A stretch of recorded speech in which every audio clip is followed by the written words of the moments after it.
Writing short stories of my followers, part 43. Welcome to my series where I write my commenters as if they were characters in my upcoming story, Glassheart. Andrew, I took a look at your profile. This is what I have for you. I hope you like it. You have always enjoyed your little games, puzzles, games of strategy, anything that you can test your mental powers against. Though if asked what the most difficult game is in all of Dolrim, you would have to say the Electee Court. Everything is a constant dance around an ever-changing rules to the whims of the Trinity. You have navigated those whims for nearly 2 centuries and trying every single strategy, but really, all in the end, you end up at the same destination, maintaining the status quo. Really, who could blame them? The Electee have enjoyed a lifetime of leisure. Why change a system that clearly works? You are sure you once felt that way. You must have, at one point, seen the world as they did, but not anymore. Not since you met him. Humans have a saying, to grow old together. An alien concept to an immortal. Now, after having experienced it, you wonder if the reason why Electee don't associate with the other denizens of Dolrim is because of the pain of being with them and their whole lives, just to watch them become frail and leave you forever. You remember the first time you saw them, the first words they spoke to you. You remember the long nights playing games and how they would always win. Both their faces, that of a handsome young man and a kindly wise one, are burned into your memory. The spear glyphs you had implanted keep each memory fresh, a way to keep them close. In the final years of their life, you spoke much about the division of the 4 species of the Thraying Mesa, the unity that would move Dolrim forward to become a greater empire than that of the old one. What a wonderful dream you had. Now you stand at court with the only memories of times long past to keep you company. Maybe in 100 years' time you will abandon this campaign. Something is bound to give. But until that day comes, you plan to work towards a better Dolrim, a better Andraste, as the humans call it. Only time will tell. And you have always enjoyed your little games. I hope you've enjoyed the story. And if you'd like me to write one about you, please let me know down in the comments below. And don't forget to follow for more. And I'll see y'all in the next one. Writing short stories for my followers, part 44. Welcome to my series where I write my commenters as if they were characters in my upcoming story, Glassheart. Hey Donner, I took a look at your profile. This is what I have for you. I hope you enjoy it. Everyone in Third Sister knows that if you have questions that need answering, ask BG. If knowledge is power, then yours is second only to the Dreamweaver herself. Life as an information broker has its perks.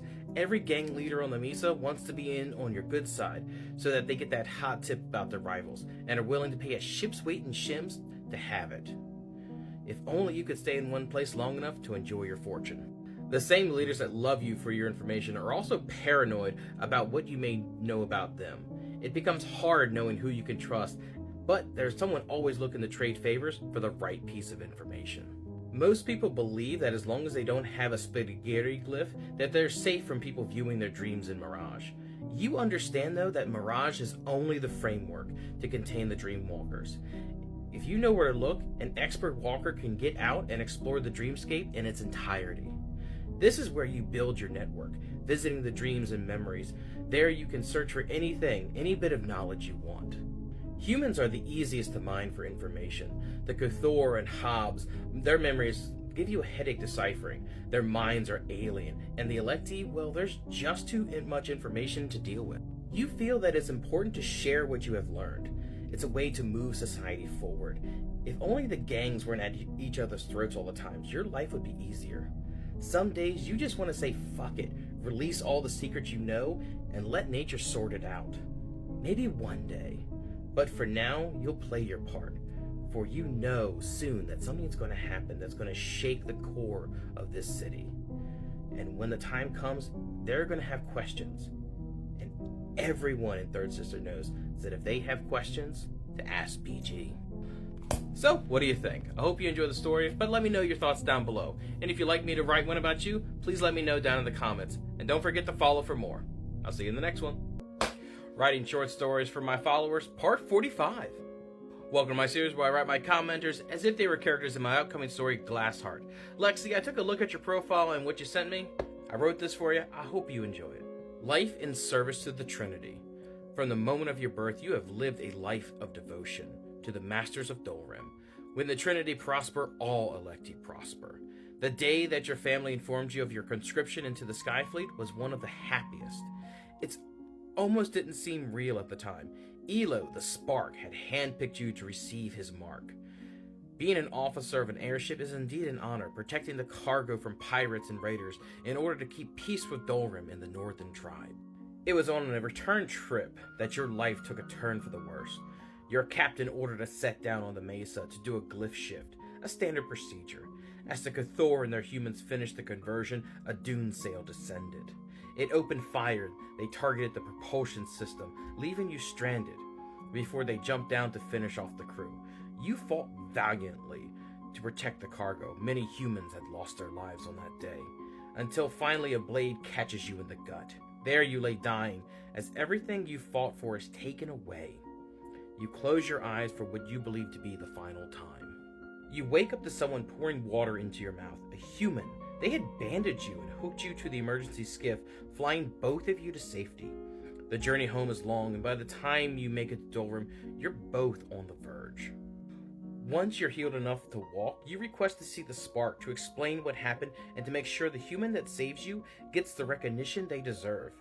You hope that you will be allowed to have them live at your estate as a caretaker. The two of you are brought before the Spark. He honors both of you, pleased with your service. The Spark places a hand upon your human and tells them that they will be remembered this day. The human smiles before igniting and crumbling to ash. The Spark nods. His will is done. He orders you home to heal. Living forever, there will be plenty of time to be of use to him. For being an electee means an immortal life in service to the Trinity. Please let me know what you think about this story, and if you'd like me to write one about you, please let me know. Also, don't forget to follow for more, and I'll see y'all in the next one. Writing Stories for Book Talk, Part 47. Welcome to my series where I write short stories of my commenters as if they were characters in my upcoming story, Glassheart. Crow, I took a look at your profile. This is what I have for you. I hope you like it. You dream to live a free life. Growing up in the Grove, nothing would have made you happier than to place your roots down and grow with your community. Unfortunately, right before your planting day, you were selected in the annual thinning to be put to service for the electee. Even though you would never be part of the Grove, you have hope. Your new masters would plant you in a garden, and you would get to see the others of your kind while carrying out your daily tasks. It may not be the life that you dreamt of, but it is something that you can make the best of. Those hopes would be dashed as soon as they loaded you onto a ship bound for the Northern Territories, to be used in trade. As Dolrim, your home, faded from sight, you wished you had a choice in this, that one person would have asked you what you wanted. After days of travel, your ship was attacked. They came under the cover of night, descending from above to eliminate every crew member. When they got to your holding area, you were prepared for the worst. What you received was the last thing you expected, a choice. The captain of the pirates told you that if you wish, they would take you back home, or you can come with them to start a new life. At first, it seemed only natural to go back to the Grove. It's home. It's safe. But was it really? Hobbs and Dolrim live under constant duress from the Spark and the electee that follow him. At least out here, you can do something good. You joined the crew. Hidden in the mesa is an oasis to plant your tree.